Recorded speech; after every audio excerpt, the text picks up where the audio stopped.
আলাইকুম গাইস। এই দেখেন কি অবস্থা।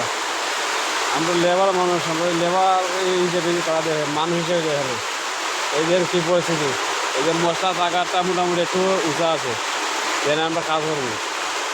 আর এখানে এই দেখেন একটা সাইড, আর ওই দূরে একটা সাইড আছে।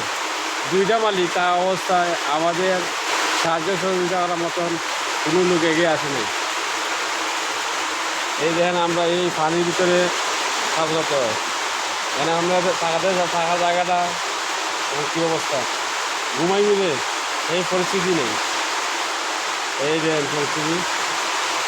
আমরা এই ছোট্ট একটা খাটের উপরে আমরা ছয়টা মানুষ এই যে ঘুমাইতেছি, খুব কষ্টের দিন ভালো দেখি।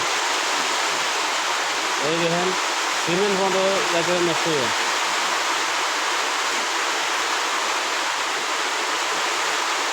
এই পরিস্থিতিতে সাগর মূর্তি আর শাহমুকুল, এটা কিন্তু বৃষ্টি পানি, বন্যা হলে একটা কথা আছে যে এটা বন্যা, বৃষ্টি পানিটা ঢুকে যায়।